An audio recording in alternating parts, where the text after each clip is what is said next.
We are live with episode 2 of Vindication. I am Alexander Shaw. He is the chairman of the CWL to my left, and we have an absolutely electric night of action for you, as this is the first official show, Mr. Chairman, where we know that the rosters are set in stone. And if you look, we're right into our first match, as we have some of the new blood of the CWL competing here tonight. Yes, we do have a lot of the new blood here, but I want to address something really quick before anybody's curious. I'm still a little bit hurt from last week, but I am here to fulfill my duty as a commentator and bring you a fantastic show here with a lot of great talent. And speaking of fantastic and speaking of talent, this is sure to be a fantastic match, as all three of these men are looking to prove the talent that we know they have.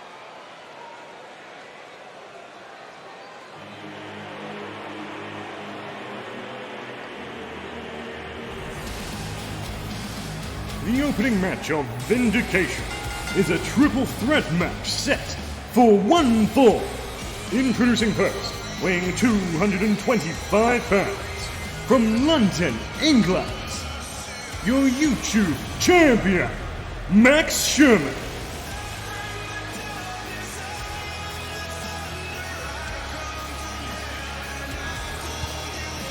Winning the title at Endgame 3, here comes the YouTube champion Max Sherman. Probably the biggest, well, not maybe the biggest, but one of the biggest surprises of the night was Max Sherman walking out with that title, something many people were not expecting at Endgame 3. He is still undefeated, and he did so in an 8-man ladder match. I don't know where else you're going to get that kind of energy, that kind of resolve, that kind of skill. I think Max Sherman is going to be a real problem here, because to be 3-0 and one of those being an 8-man ladder match, that's pretty huge if you ask me. Yeah, and it also puts a huge target on that back.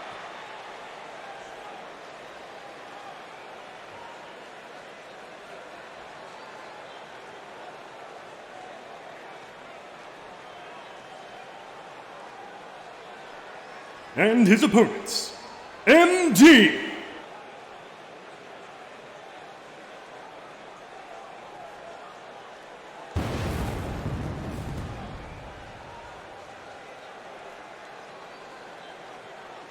And now here we've got a bit of a return to Vindication. Been a couple months since we've seen the former CWL Tag Team Champion.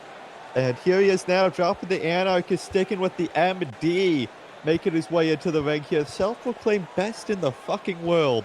Let's see if he's going to prove it here tonight.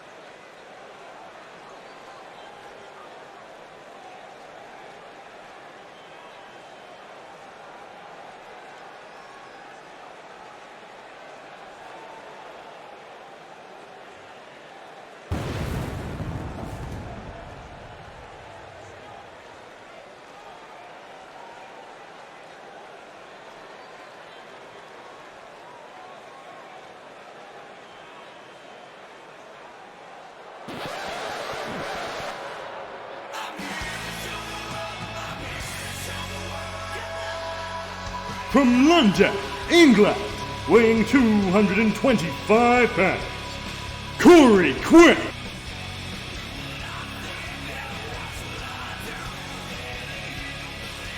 And now making his way down to the ring, we mentioned Max Shearman winning an 8-man ladder match to become champion. Here's the man that won another 8-man match at Endgame 3 on the pre-show, winning the Redacted Battle Royale. Here comes Corey Quinn. And if you remember last year, the winner of the Redacted Battle Royale, Christopher Alpha, went on to challenge for the YouTube title. Could we see Corey Quinn follow in his footsteps? I think there's a very high possibility for that, honestly. Corey Quinn has also very much impressed me. He had a little bit of a rough match before Endgame, but then Endgame was his chance to shine. He took that opportunity, did a great job, and now he's here face to face with the YouTube champion, but unfortunately, MD is right next to him as well. Well, now as we see Shearman and MD go at it, Corey Quinn chooses to just sort of let these two men beat the crap out of each other and not get involved. Drop kick to the champion from MD, and you've got to feel for both MD and Corey Quinn. They have something to prove here in this match, as a win here tonight could get them a shot at Max Shearman's YouTube title, as Exiled is just around the corner. For sure, Exiled is in Tacoma, Washington in just 2 weeks, and we know that Max Shearman will absolutely be there defending his championship. And as you mentioned, a pinfall victory over Max Shearman here, even if it's in a triple threat match, a win is a win is a win. That could be the ticket that these two men are looking for some championship gold. Absolutely, and even if you don't pin the champ, just to snap that losing streak would definitely maybe provoke the beast that is Max Shearman, could, coerce him into giving them a title shot. We've seen it happen a lot in the past where the champion, like you said, gets coerced into giving a title match. But I don't know if that's the kind of Max Shearman that I see. From my talks with the guy in the backstage area and everything, he kind of seems a little bit more calm, collected and everything. But, everybody has different personalities around other people. So we don't know much about Max Shearman. And I hope that he comes to fruition as possibly one of the better champions we have here in the CWL. Well, considering he has to live up with the almost legendary at this point lineage that the YouTube title has been able to have, it's going to be quite the task for Max Shearman to fill the shoes of those like Dr. Wrestling Jr., the current champion Harris, Chris Princess, and Tommy Hazard. Like, those are the 4 names that held the title, and those are all some of the people considered the greatest of all time in CWL. There's big shoes for Max Shearman to fill, especially for someone so new in his CWL career. For a second there, I thought you were giving me the Mount Rushmore of CWL, as we see MD just running with a knee right to the back of Max Shearman, and now going for, it looked like some suplexes here on Corey Quinn. Teardrop suplexes, shades of wrestling trainer Michael Hickenbottom looking to, get some new matchup. I was going to say, we're seeing a bit of a new side of MD here with these new moves that we didn't quite see when he was the Anarchist. And you also have to think, he was a tag team competitor back then with Damian Knight as the Punishers, but now he wants that singles gold. He's had a taste, and now he wants it for himself. Absolutely. And now, though, Corey Quinn got back Shearman up. Patella drop brainbuster. Drop Shearman on his skull. And now looking to put away the champion. Oh, but it's going to take a bit more than that. Catches the knee. And now he's got him up for a brainbuster of his own. And here we go for the pinfall as MD is going for the top. We got a 2. But Corey Quinn kicks out. What does Anarchist MD got here? He punches Max Shearman in the back of the head and just drops that elbow, as I think he's now going to try and go for a pinfall here on Corey Quinn. Possibly pick up that win right here. Yeah, now doing a bit of gloating is MD. Not sure if it's the smartest idea. You just saw the way he rubbed his forearms right there on the face. With those coverings on his forearms, that does not feel good. That just does not feel good. Hey man, all bits of attire are legal in professional wrestling. That's why some people wear, those weight belts to whip people with it. He's got the little elbow guards to make those forearm attacks just that little bit more deadly. As now, though, he's got an ankle lock locked in on the champion. Champ trying to get to the ropes, able to roll his way out of it, however. And now Corey Quinn, for some reason, celebrating on the inside, but he breaks up that what looked like a DDT attempt as he now goes for Max Shearman. Kick to the midsection, but Max Shearman returns with a clothesline. Yeah, and we could have seen Sherman trying to set up for the twisted driver there when he got in that chancery in the front, but not able to get a Corey Quinn playing a bit of spoiler to that. Now it looks like Max Sherman right here is firing up. He's got the clotheslines. He's got the power slam. And now he's going for the pinfall. Could this be it? We got a 1, 2. Oh, MD. MD managed to kick out just in time there. Oh, wait, but backbreaker from Sherman. And Sherman, the champ, in firm control right now. Now going for the cover on Corey Quinn. But only a 1 count off of that. You know, this is impressive on Max Sherman being able to take on 2 competitors at the same time. We knew that he had the multitasking ability from that ladder match, but to see him handle 2 competitors like this and now go for the pinfall, not quite yet there for Corey Quinn, is very impressive by Max Sherman, if I do say so myself. Yes, and especially given the caliber of competitors here. I mean, you can say, you know, oh, they don't have as much accomplishments as a Ricky Valentine or had to have you, but Corey Quinn just won the Redacted Barrel. MD is a former tag team champion. These are 2 high-quality opponents for the YouTube champion. And now we see the 2 opponents slugging it out, just trading strikes in the center of the ring. Goes for the kick to the knees, and MD lands the enziguri. Could this be the moment that MD was waiting for? He goes for the pin. We got 1, 2. Oh, that was so close. And Max Sherman, at the last second, breaks it up. I have no idea how that wasn't a 3 count right there. Twisted driver. And now covered by Sherman. 1, 2, 3. And the unstable one picks up a win here tonight. The winning streak continues. That was exactly what Max Sherman needed to do, and that was absolutely beautiful. Yes, we saw. There we see that last breath, the final breath DDT rather, and nearly picked up the win. However, Corey Quinn able to kick out at the count of 2. Gotta give it up to the resilience of both of his opponents in this match, but Max Sherman able to put away MD with that twisted driver for the 1, 2, 3 here tonight.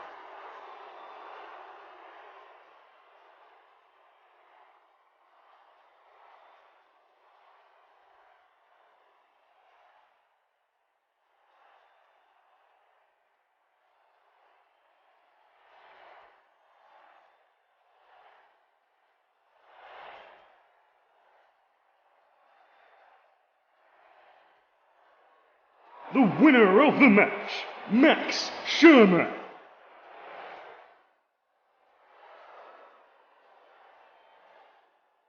And now with Exile just around the corner, we have to wonder who is going to step up to the definition of violence, the YouTube champion, Max Sherman.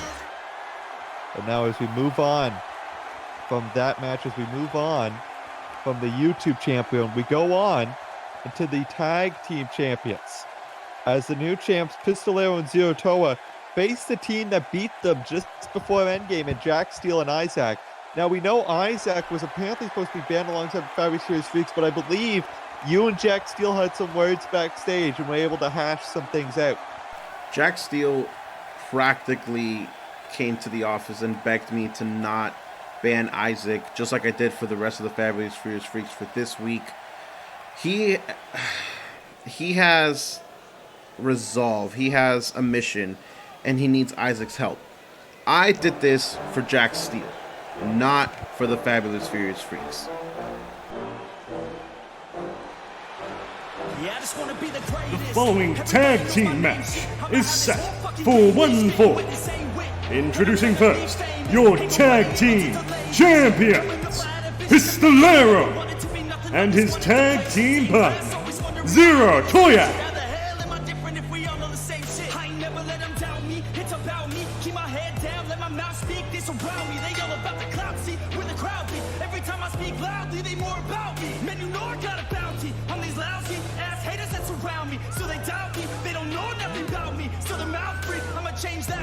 It's been a while since we've seen gold around the waist of Pistolero. In fact, it wasn't until since he lost. Well, I wouldn't say lost. He was supposed to vacate the Discord title nearly over a year ago. And now He's here tonight with the tag team titles, the first tag titles he's ever won in his CWR career. And I must say, I think even he was a bit surprised that him and Zero walked out of Endgame with the belts. I think it was a foregone conclusion. They're two big, strong boys. They were in a match with 6 other different people. Only one team could win. When you put strength in that kind of environment, strength always wins. Guaranteed. Yes, but we saw, remember, the week before, these two, not the best at getting along. We'll have to see how their reign pans out.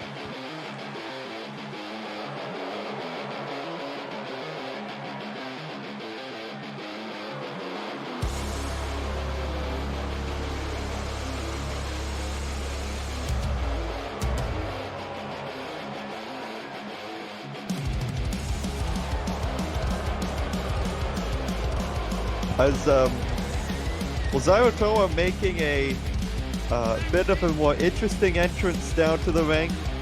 I guess he's a bit excited that he's got some gold around his waist. Maybe that's just how the Zyrotoa family does things when they're happy. I have never seen Zyro be this cheerful before. He's always been very intense. He's always been very angry, I guess is the word you can say. But I don't know, like that was interesting. I'm gonna just chalk it up to the Toa family. And their opponents, Saint Jack Steele and his tag team partner, Isaac.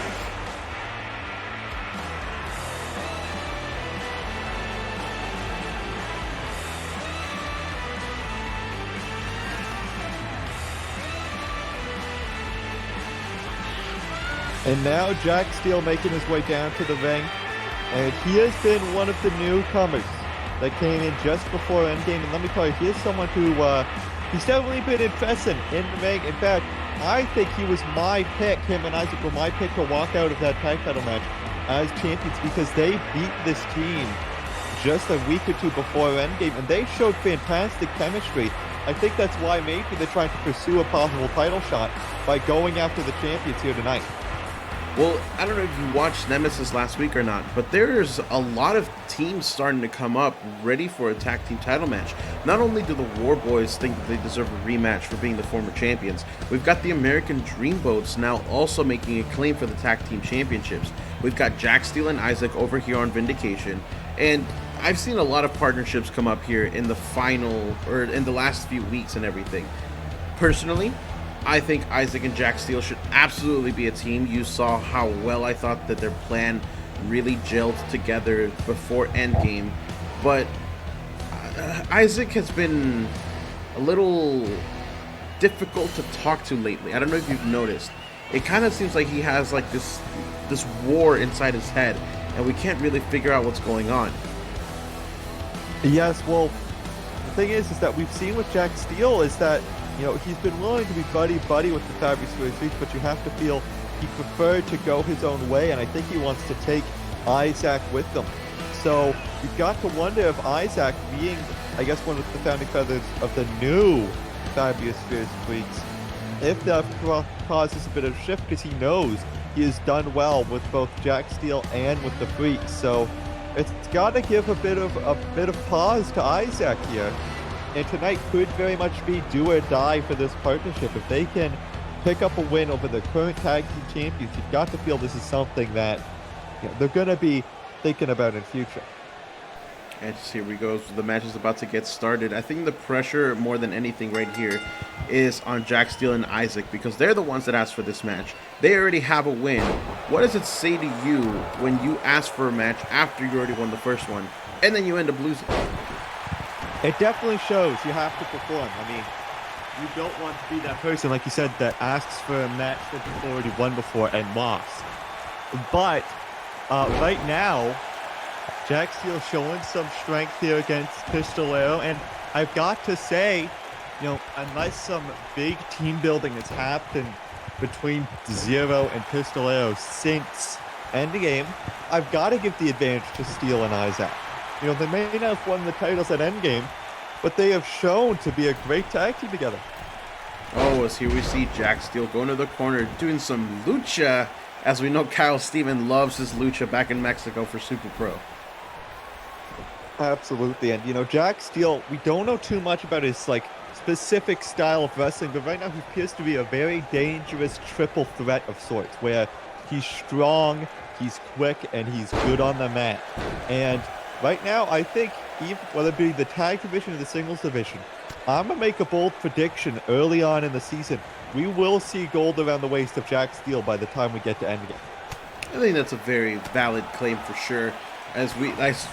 We're talking here about the tag team championships. They've already beaten the champions once. If they manage to get the second victory here tonight, well, so I think that's a foregone conclusion that if we do this a third time, it's gonna go their way. Absolutely, or at least it could also just be Pistolero and Zillakami. We've heard of people that perform better under pressure. We saw that with MD and Damian Knight, where they couldn't win a match on a Vindication or Nemesis no matter who it was against, but once the titles were on the line, they picked up wins. So we could see that with Zero and Pistolero. They don't do the best whenever the titles are on the line, but they want to stay champions. As we see Isaac hit the championship winner on the outside, that super kick that has won him many a match here in the CWL. It's won him Discord championships. It's got him tag team championships. It's got him Vindication championships. I think, honestly, Isaac is, I don't know, I'm still not over the fact that he's just been really different lately. Again, just there's something different about him, and I really feel like I need to sit down and talk to him sometime soon. Absolutely, and I mentioned how dangerous the triple threat of combination that Jack Steele can be, but Isaac is not a small man, but he can move like the best of them. He can move as quick as, some of the cruiserweights we have in the roster. As we see him hit that side slam into the cover, only a 2 count. A side slam on somebody that weighs 280 pounds, might I add. Yeah, so he's got that dangerous set of size and speed as we see him hit that helo on Zero Toa into the cover 1. And Jack Steele not able to stop Pistolero in time, but looking to take out the formerly Kyle Stevens as he hits that superplex stunner. And Toa getting the lariat, but now he has no one to tag out to, and he is all alone in the Fabulous Furious. I guess Jack Steele isn't a member of the Fabulous Furious Freaks yet. I don't know if we have a name for this partnership of sorts. He's been parading backstage something about the Church of Steel, I think. I haven't really paid much mind to it because I'm not a religious man by any means, but I think that's what he's calling it. So, something about a Church of Steel. I see. Well, right now, Isaac going for the cover. And, could we see a possible new follower of this Church of Steel? I mean, Isaac, again, we've seen him show a bit of intrigue towards working with Jack Steele as we go into the cover with Isaac. Pistolero in the ring, able to break this one up. But Jack Steele now sends Pistolero right back out, and Isaac looking to set the champion up for the championship winner right across the jaw. Into the cover now. 1, 2, 3 as Isaac and Jack Steele pick up another victory over the tag team champions. I think that was a more decisive victory than last time, but you could kind of see Pistolero right there did not want to go in and save Zyratoa. Something about that just... That didn't feel right. I think there was something about Pistolero there in that match. Yeah, well, and again, we talked about how these two just simply can't seem to get along in these tag team matches. Wait a second, I think something's going on in the ring right now. Okay, why are they arguing on the inside right now? What's going on? Oh, wait a second, I think Jack Steele and Isaac attacking the champs of the ring. Someone get footage on this, come on. Cut off the replays, guys. As we see now, they're beating down the champions here. Just laying waste, looking to stake their claim Stasera rolling to the outside of the ring, trying to get any sort of reprieve here. Oh, but Jack God. Steele taking the fight to him on the outside. No, he Wait a just second. dove over. Wait, Blxck Carter coming out from the crowd here, inserting a chair into play. Okay, what is he doing here? He's banned from here. Are they really just not going to listen to any kind of instruction that I... We saw Blxck Carter come in through the crowd. Wait a second, Jack Steele moving the chair from Isaac's hands, moving it from the ring, and now we see the team that was seemingly working together so well. They're the ones getting into a bit of an argument here. And Jack Steele on that side, Blxck Carter. Oh, he just levels him with that punch. Jeez, shades of Iron Mike there with Jack Steele. And now Blxck being laid out and Isaac not staying to help his partner. Well, that was interesting right there. Yeah, a bit of a weird now dynamic between those three. Wait a second. Pistolero just laid out Zero Toa with the steel chair. Why would you... Dude, that's your tag team partner. And you're tag team champions. Well, the tag team division over on Vindication side definitely in a state of chaos and or disarray.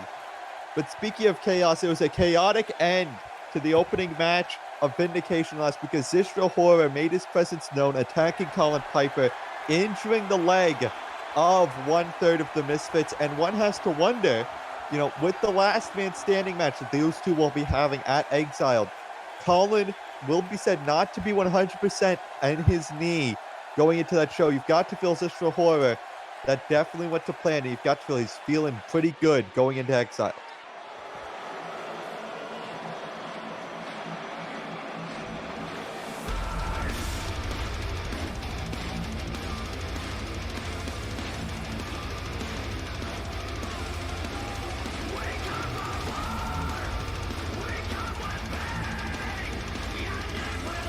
The following match is set for 1 fall.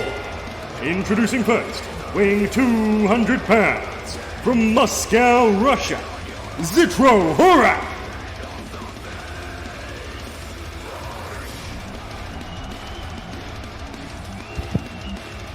Zistro Horror making his way down to the ring, and you know, we talked about it seemingly, you know, incessantly lately, but Zistro Horror has had so much potential in Season 3, but it feels like anytime he gets close to grabbing that proverbial brass ring, he falls and he just misses it. We saw that against Chase Anderson at Midsummer's Mayhem. We saw that in the 3 stages of Princess Tournament, losing in the final round of Harris, and we saw that at Endgame, where he was in control for a lot of that YouTube title match, but could not come out with the win.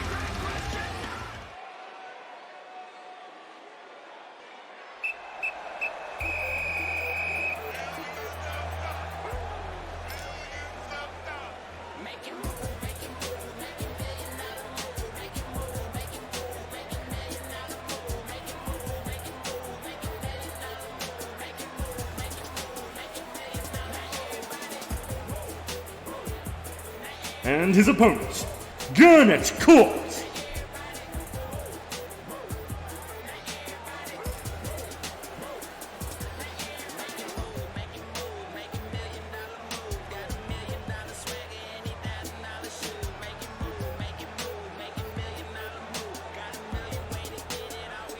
And we talk about missed potential with Zistro Horror, but here's someone that everyone expected to be a breakout superstar of Season 3 after he beat Tommy Hazard in, like, I think his second or third match with CWL. It's Garnet Court, who, I've got to be honest, he needs almost a reset. He needs a kickstart here. Who knows, maybe with the new season, he can get off to a fresh new start. Fresh new starts seem to be the thing here for Season 4.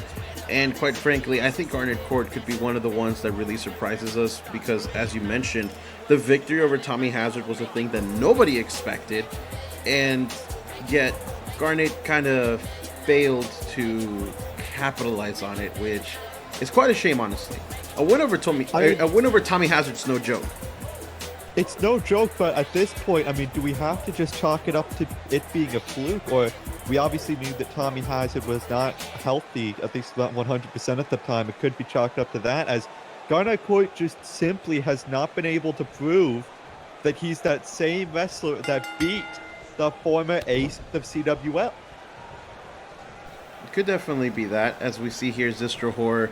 I don't think Zistra realized how much size he was giving up to Garnet Court here to begin the match, but that's not going to be anything to really defer him from bringing his best and showing that he's going to go to Exiled and exterminate, as you will, Colin Piper.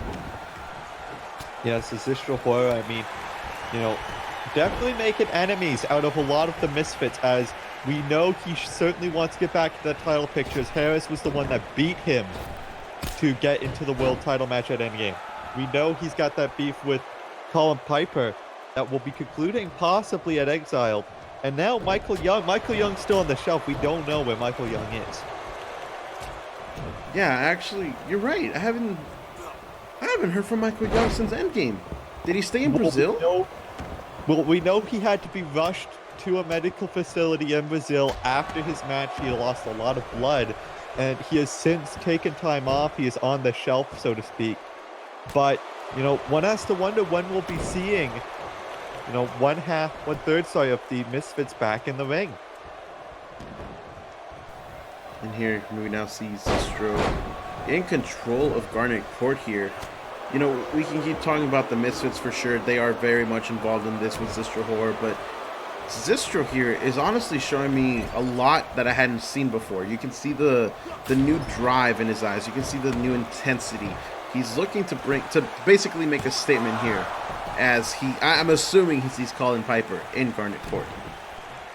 Absolutely, and I mean, you know, we mentioned with Jack, Steele, and Isaac, you know, the pressure that might be on to perform after you call someone out. I mean, Zistro Horror made a huge statement last week, attacking and injuring Colin Piper's knee. You've got to feel to go from that to possibly losing here tonight. He does not want to come out with a loss, as that would not be a good look. I mean, I'm pretty sure Colin Piper's watching this somewhere. Oh, as we see Garnet Court getting caught up on the top rope there. That was something new. Normally people get caught up in the middle rope, but I guess Garnet Court is just that tall. He is definitely a big lad, but the big lad gets dropped by that big kick as Zistro Horror lays him out there. And that usually spells the beginning of the end for Zistro Horror's opponents, as he hits that Siberian Claymore and now sets him up for the extermination. We have seen that move put a lot of people away. Have we seen one more target added to the list? No, not quite yet. Garnet Court able to kick out there. As now Zistro Horror shooting star press on the Garnet Court. And Zistro, despite, you know, the kick out there from Garnet, you have to feel he has been in control for most, if not all, of this match, as he connects with some elbows to the top of the head. For sure, I think that's something that we could also kind of like put a spotlight on. As you said, Zistro Horror being in control of the match. As he catches the knee, now he smartly rolls to the outside. You can't get a pinfall on the outside. Absolutely, and you know, we talked about how there's a lot of missed opportunity with Zistro Horror. He still was able to get to that opportunity last season. You know, to be able to become number one contender all those times definitely shows some resolve, definitely shows some prowess, as he hits another huge drop kick there. Not enough just yet. Oh, and as we saw, Garnet Court kind of had a feeling that the drop kick was coming, but now we've seen this from Garnet Court. This is how he beat Tommy Hazard. Oh, he just throws him with a power bomb right there, nearly sending him crashing out of the ring. And now Garnet Court looking to set up Zistro Horror up here. Got him up on the shoulders. Cross-legged driver from Garnet Court into the cover, hooking the leg for the upset here with Garnet Court. 2. No, Zistro Horror, like I said, he's got a lot of resolve. He's got a lot of talent, able to kick out. You could see right there in Garnet's eyes, he thought that that was the match that he has won before so many times, but now the desperation has to be setting in. How do you put away Zistro Horror? As Zistro Horror gets the sunset flip powerbomb right there. Go for a pinfall, kid. Do it! Well, and we've seen there, though, that bit of hesitation immediately after the Yoshi tonic. I mean, you've got to feel, though, he's still a little bit hurt after that powerbomb, after that, fisherman drive off the top. You've got to wonder if maybe he's just taking this moment to get a bit of a breather, get back to 100%. As now he just stares down Garnet court, waiting for Garnet to make the first move. And now here we see Sister Horror once again connecting with those drop kicks. He has a really wide arsenal of kicks there. Absolutely, but now looking to showcase his wide arsenal even more as he goes to the top rope. Huge splash into the cover. 1, 2. Oh, not a 3 count. Garnet able to kick out. Oh, Sister Horror right here arguing with the referee, telling him to count faster, ref. And now immediately going back up to the top. No sense of hesitation. As now setting him up for the fall from grace. Into the cover, count to 100. Sister Horror picks up the win. I don't think we've ever seen that from Sister Horror before. Well, I think we might have seen it once or twice, but every time we see it, we know it ends the match. The fall from grace, rarely seen from Sister Horror, but it picks up the win here tonight. As Garnet Court, you gotta give him his due. He was able to kick out the extermination. He was able to break the fight, but once again, Garnet Court not able to pick up the win.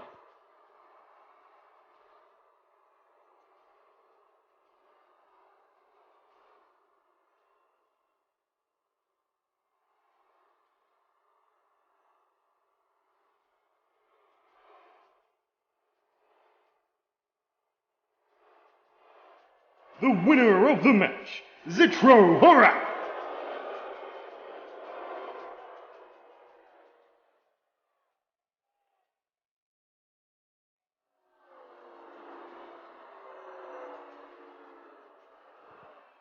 As Sister Horror picks up the victory here tonight, and he's got to feel feeling good going into his upcoming match with Paula Piper. I believe so. Think about it this way.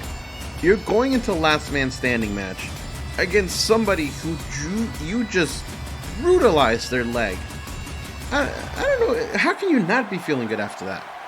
Yeah, definitely betting with the book is Sister Horror, one might say. But as we move on from that into the new women's champion, Thraxx, beating Celine Adams to officially win that title at Endgame in a hell of a match. Say what you will about the Fabulous Series weeks, it was definitely a well-earned victory for Thraxx.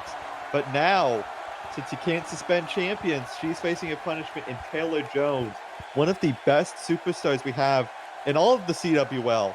And one has to wonder, could Taylor Jones beat Thraxx here tonight? Could we see a challenge for the title at Exiled?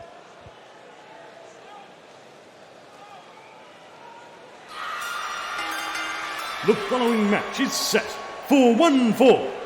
Introducing first, representing the fabulous, furious Freaks, weighing 275 pounds, from Buffalo, New York, your Vindication Women's Champion, the monster known as Thraxx.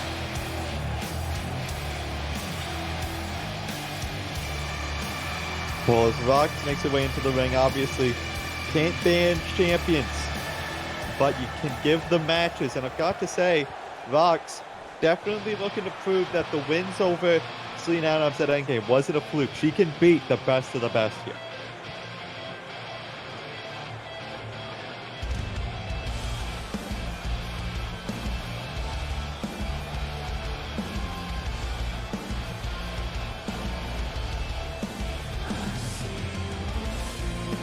And her opponents, weighing 132 pounds, from London, England, here comes Taylor Jones.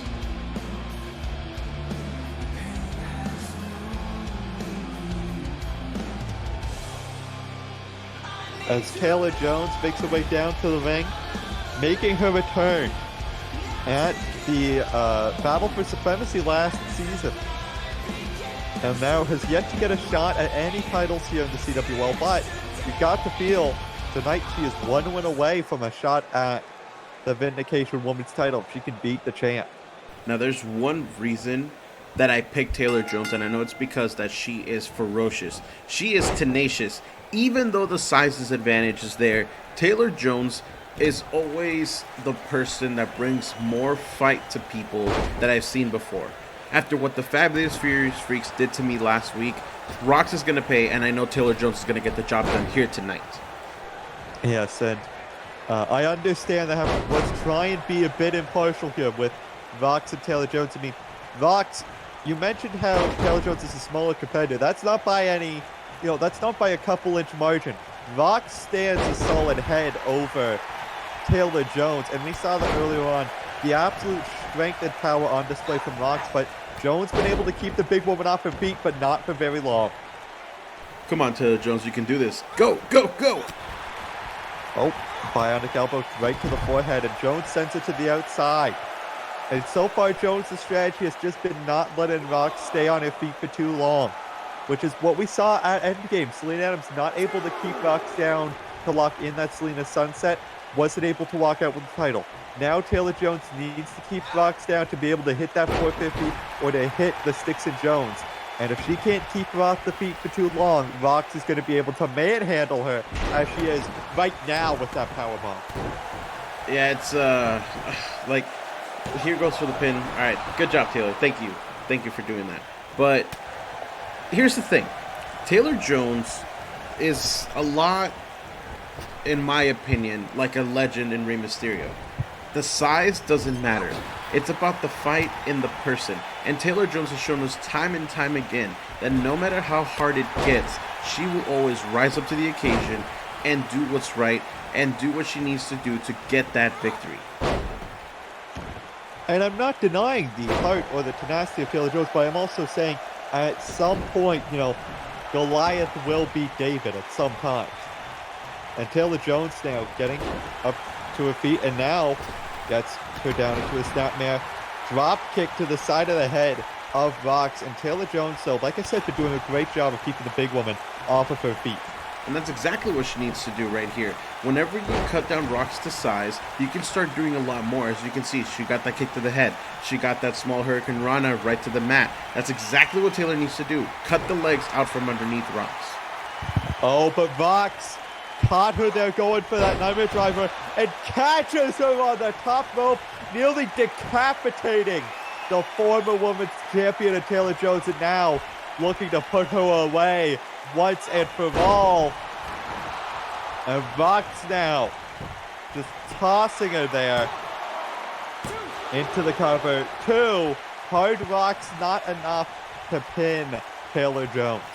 Taking her to the school of hard rocks right there, but Taylor Jones does not quit easily as that she kicks out of that pinfall at 2. But now Thraxx is staying on the attack, just tossing Taylor around. And that's the thing. I mean, we might need to check for a concussion on Taylor Jones at this point. Is she? When I say she nearly got decapitated on that top rope, I do not say that lightly. It did not look pretty. It was almost like Ngannou decapitating Alistair Overeem over in the UFC. I don't watch UFC, but I will take your word for it.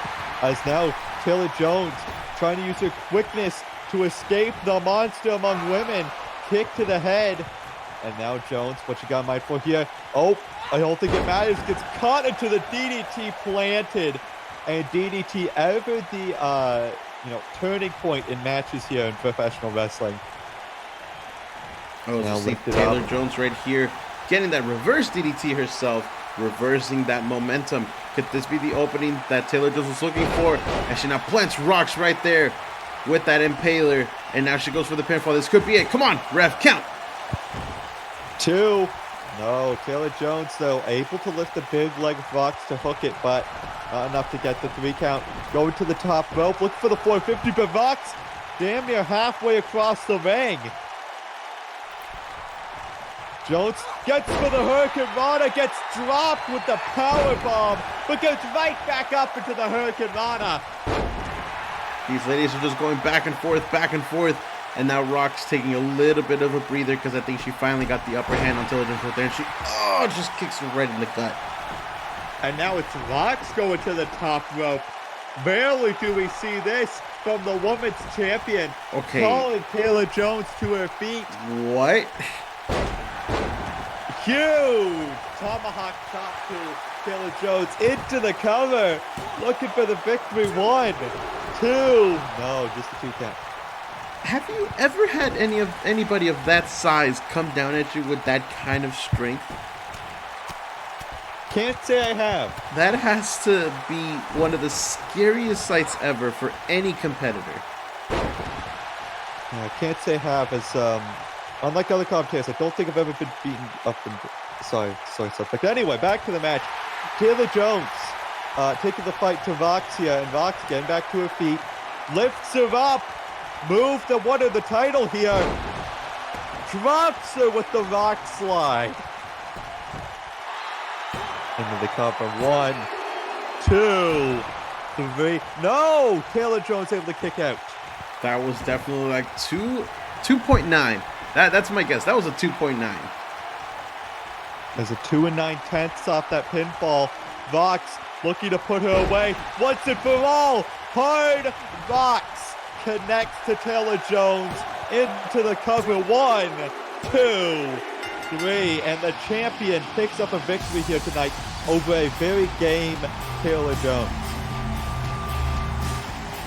No comment. I mean, gotta give the devil their due, Chairman. We saw Thraxx absolutely take the fight to Taylor Jones. We saw them go for their win condition, use that power, and now Thraxx has to be feeling pretty good, beating Stein and beating Taylor Jones back to back. What is next for the Monster Among Women?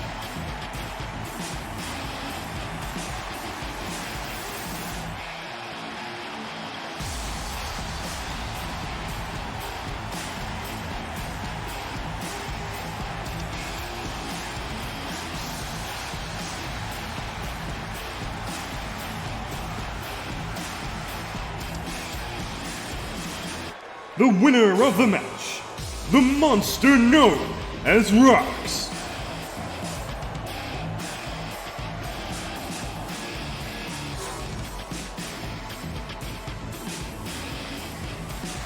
Because now, after that matchup there, we move on to another big matchup, another champion from Endgame.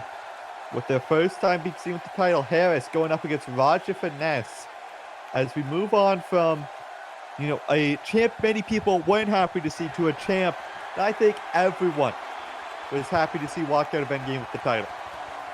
It's honestly a tale of, two different Moxies, if you will. We saw Rox dethrone Selena, and it kind of put a damper on the whole mood and everything. But then the night completely changed when it ended up being Harris winning the championship at the end of Endgame 3. This is going to be super satisfying to see, and I can't wait to see him make his entrance here in 2 seconds with that Vindication championship around his waist. The following match is set for 1 fall. Introducing first, representing the Misfits, weighing 250 pounds. From Tacoma, Washington, your Vindication Heavyweight Champion, Harris. And here we see the Vindication Champion Harris make his way to the ring. And ladies and gentlemen, can you feel the excitement in the air? This is something we have been waiting for years. Harris is elated, just as we are, and we know Exiled is in his hometown in just 2 weeks in Tacoma, Washington, but he doesn't have a contender. Could Roger Finesse here pick up a victory over Harris possibly and claim his stake to become the #1 contender? We're about to find out.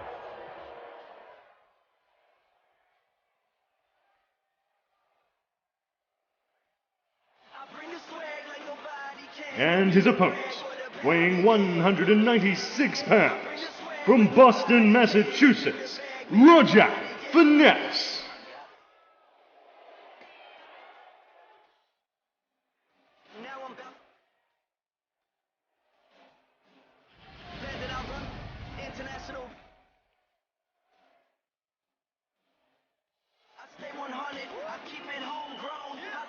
Well, you talked about how much of a heartwarming moment, how much of a feel-good moment Harris winning was. And I'll be honest, I was there up at the commentary booth with you, watching the match as we weren't calling at the time.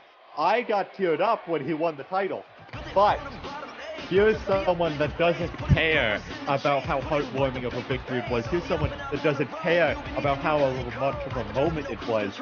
Raj Finesse, the only thing he cares about is being the one to unseat Harris as champion. And I think if he picks up a win here tonight, he will have no issues beating Harris in his hometown. He will have no qualms about it, rather. I would agree. Roger is all about the success. He's all about the championships. He's all about the clout, if you will. Now, we do know Roger Finesse is very, very dangerous, as he proved coming over from Nemesis, where he actually won championships over there and kept them for a long time. As you mentioned last week, he was synonymous with the Twitch title over on Nemesis. But now he's here on Vindication, back to the brand, where he kind of failed to amass any kind of success on his first go-run. And now he's, across the ring with the Vindication champion, and he's met with a fist to the face immediately.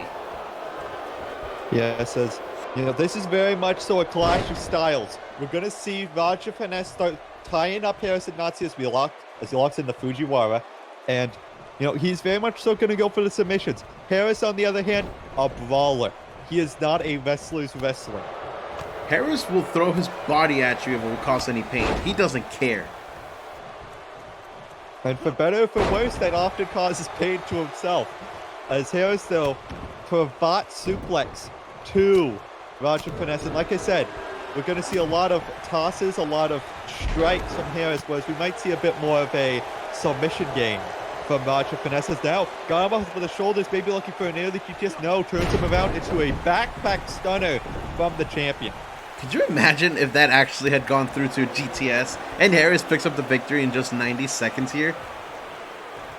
I think he could feel Roger Finesse trying to slip out through the back and instead try to turn into a backpack stunner rather than going for the quick early win.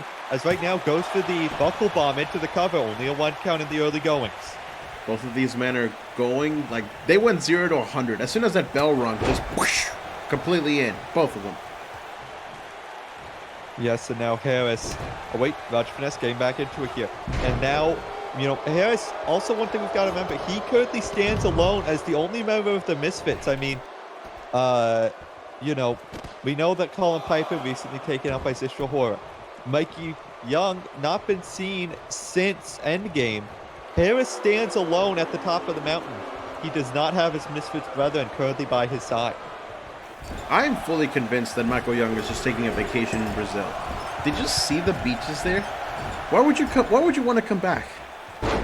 I mean, I'm very pasty, so I burn easily. But speaking of people burning easily, Roger Finesse does not want to let this opportunity burn up in his face. He's got a chance against the Vindication World Heavyweight Champion. He can't just let it slip. As right now, we see him pick the ankle of Harris, and this is when he could start to do some damage, as it has been nearly all Harris in this match. But we've seen Roger Finesse, he gets one armbar in there, and it could be lights out. It could be a tap-out victory for Roger Finesse. We have seen Roger, honestly, take some people down. I was actually about to mention the triangle choke as he gets Harris right here. Harris is in a lot of trouble here. He needs to grab a rope. He needs to do something. There we go. That's the brawler style right there from Harris that we know he uses. But you gotta mention, oh, wait a second. Maybe I won't be mentioning anything, but the horror bomb dropping it right on his vertebrae, nearly breaking it in half, and now Harris, I think he noticed he was in trouble with that triangle choke, looking to put things away. Right now, lifts him up onto his shoulders. GTS! That's into gotta the be cover, hooking the leg, and Raj Finesse kicks out. I was going to say he was set packing, but no, kicks out of the GTS. That was almost a very impressive victory right there for Harris, but Roger Finesse showing us that he has a little bit more fight still left in him, as now Harris panders to the crowd just a little bit, but Finesse is coming right back with that shoulder tackle. And now there's the armbar that won up the Twitch title for a second time, hooking it in, wrenching back Harris on the other side of the ropes, but able to get his way out of it. And one thing I've noticed from Finesse has been so smart, as he's been locking it in where Harris's free arm is not near the rope. And he continues now targeting the arms of Harris. And here we see Roger Finesse once again just getting cocky in himself. Goes for the pinfall. He should have gone for the pinfall much sooner. He gave Harris time to recover there, and that was not a good call, especially for someone that's chasing titles. Absolutely, but right now, seeing him get a bit on the comeback trail here, as now Duck's clothesline turns into a neck breaker, and the headmaster of Finesse University is on a roll. Once again, Roger just pandering. This is not a good thing for Roger. He almost got caught with that GTS, and he almost lost there. Oh, as we see one more time, he's got that triangle choke. We've seen this win a lot of matches before. And Harris forced to tap out center of the ring, and Roger Finesse picks up a submission victory over the Vindication champion. You've got to feel that puts him in a line for a title shot. We are 2 weeks away from Exile. And I quite frankly think we just found our #1 contender. Absolutely. There may be other members of the roster that might try and stake a claim, but who else has got a submission victory over the champion besides Roger Finesse? Definitely boosting his way up to the top of the line.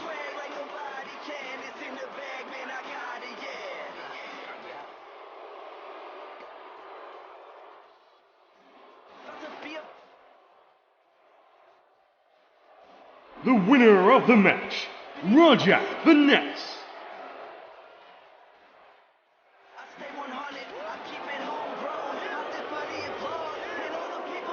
As Roger Finesse picks up, many would say, one of the biggest wins of his career here in the CWL.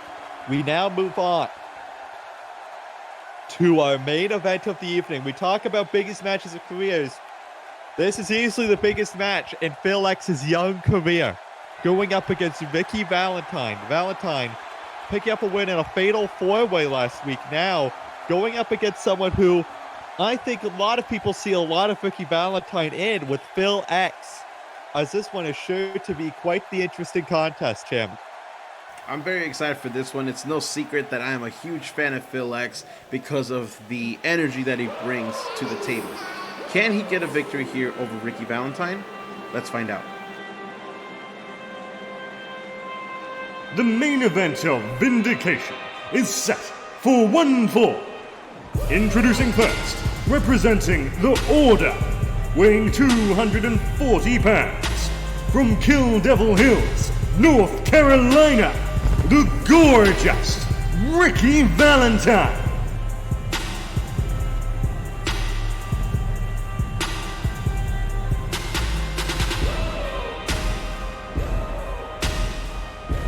Ricky Valentine makes his way down to the ring here.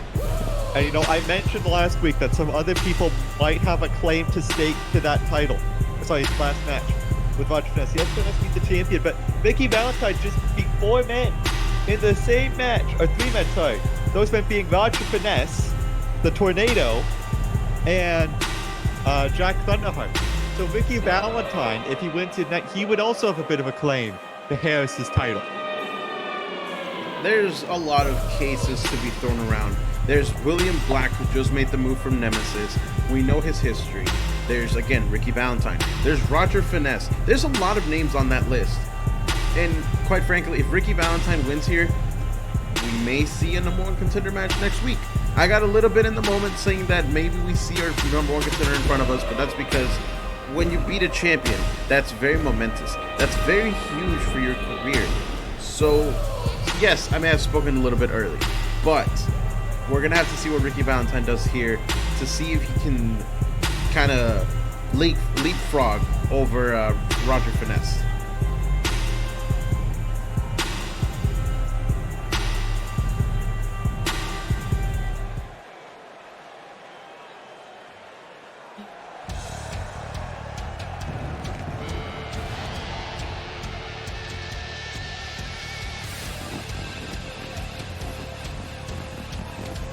And his opponents, Blxck.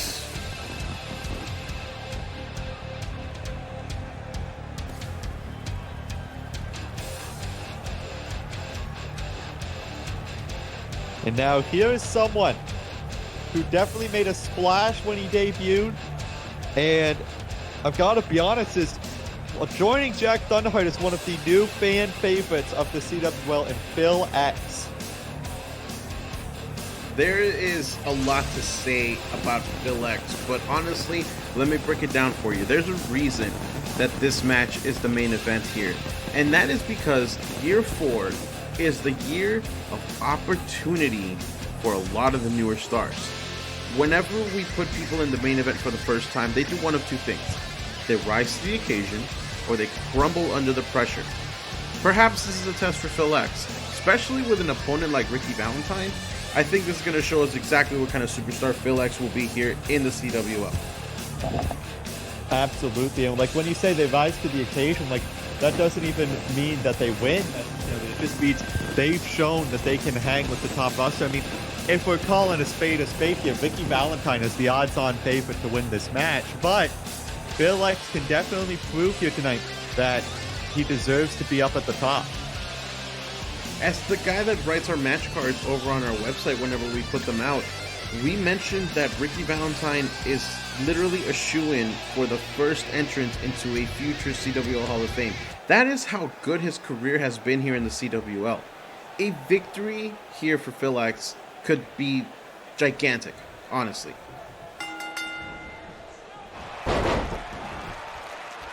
Oh, as we see right here, there was a bit of a clash there. I think Blxck wanted to come out with a bang, and I think he went for a standing shooting star press, even though Ricky Valentine was standing. I'm not quite sure what he was thinking there, as we now see Ricky Valentine going for the tactics that he likes. This is some old school wrestling here from Ricky Valentine. Yeah, and actually, it's a good thing you mentioned up like the old school wrestling thing. I mean, there's very much so. You mentioned the standing shooting star right off the bat. Could have been looking for a shooting star DDP or what have you, or possibly a follow-in moonsault slam. But regardless, this is very much so going to be old school NWA style.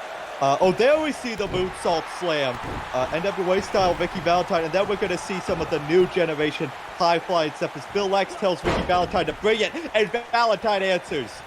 This is gonna be fast-paced, isn't it? I love it. I mean, we mentioned that Ricky Valentine's old school. That doesn't mean he's slow. He can hang with the festival. As we see another Northern Lights suplex.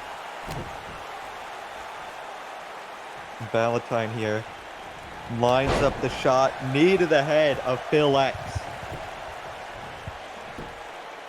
Into the cover now. One. No, just a one count. I think he was trying to get Blxck to expend his energy there because, as we know, kicking out of a pinfall actually takes out a lot of energy from you. It's not a smart idea to always go for it because then that gets the adrenaline going. But when you start out the match, it expends so much energy, and you could get lucky. It could cause an adrenaline dump. You never know. Absolutely. Now Blxck into the corner. Big back elbow. Goes to the bottom rope here. 450 splash, beautifully executed. Now, Blxck is the one in control. And what a win over Ricky Valentine. I think, we haven't even mentioned how big of a win this would be for Blxck. I mean, Ricky Valentine, former world champion, former Twitch champion, former tag champion. He is a man that has done nearly everything there is to do here in the CWL. Main evented the first ever endgame. And if Blxck could pick up a clean win here tonight, it would be a big victory. As once again, this time on the other side of the ring, another 450 splash. This Blxck kid really likes to fly around the ring, really likes to be flashy.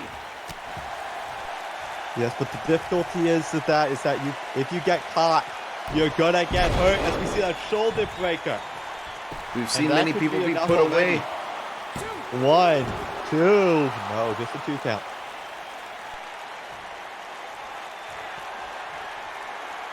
And now the Ricky Valentine looking to put down the quick and fast newcomer here. Kick to the gut, hooking the arms. St. Valentine's Day Massacre. That's it. That's it. Yeah, that's gotta be it. Into the cover, too. No! Valentine not able to put away Blxck. If you could see my face right now, you could see how shocked I am that Blxck actually managed to kick out of something like that. Absolutely, it was definitely quite the accomplishment for Blxck, but gets dropped with the lariat. And we see that lariat shades of Michael Young. We know Ricky Valentine and Michael Young, got into the business together, and I'm sure he's just showing a bit of respect to the man. I think that was more of Ricky Valentine just showing off. Now he's feeling himself. Now he knows he has this match in the bag.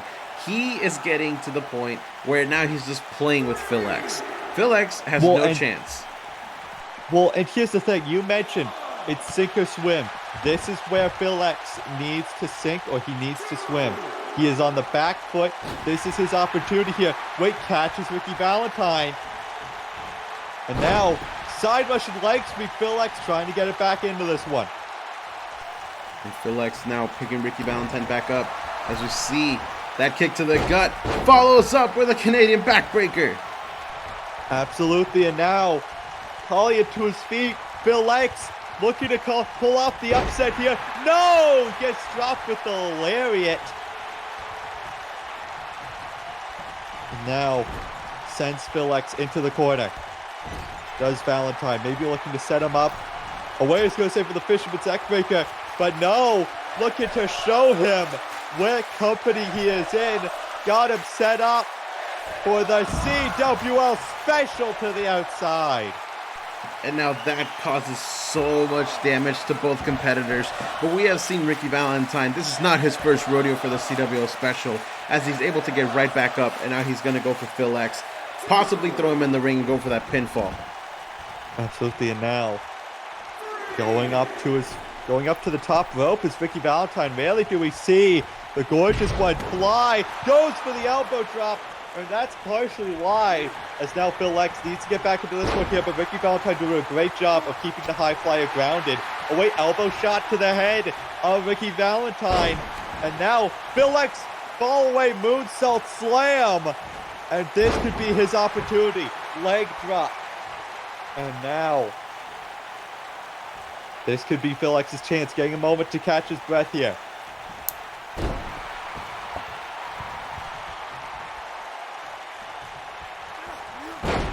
No, pushes off him, does Ricky Valentine. Valentine now strutting a bit, maybe not taking Blxck as seriously as he might want to, as Blxck was able to start mounting a bit of a comeback here. But Ricky Valentine looking to stuff out Blxck as he hits a huge lariat. No! Gets caught into a Uranagi side slam. Blxck now looking to capitalize. Picks him up, kicks to the gut. No! Gets dropped once again.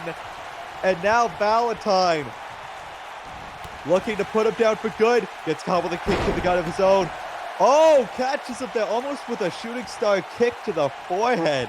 I think that actually caught him, because now Ricky Valentine looks like he's rocked, as we now see the boxing style punches right there from Blxck as he carries Ricky Valentine on his shoulder. What has he got in mind here?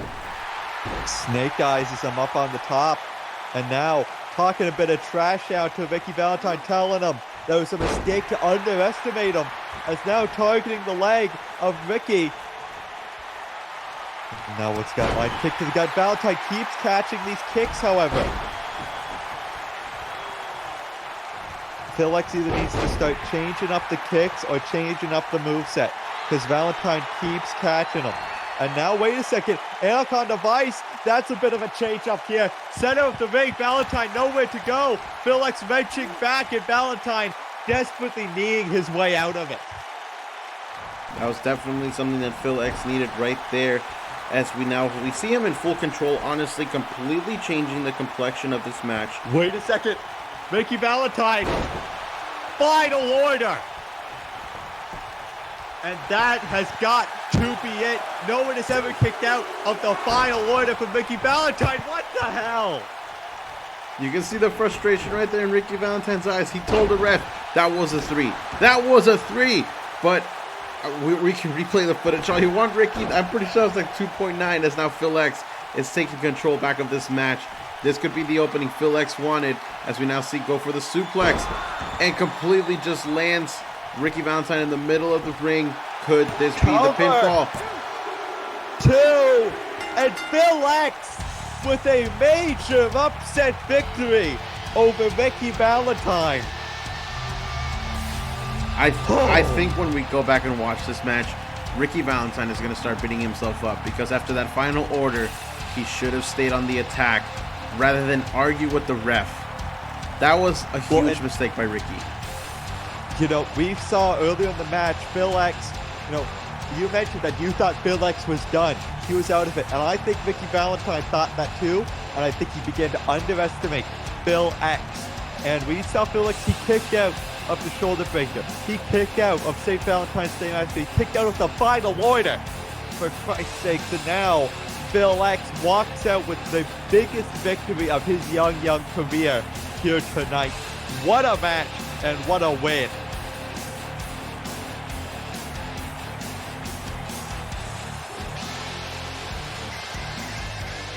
The winner of the main event, Blxck. As Blxck picks up the biggest win of his career.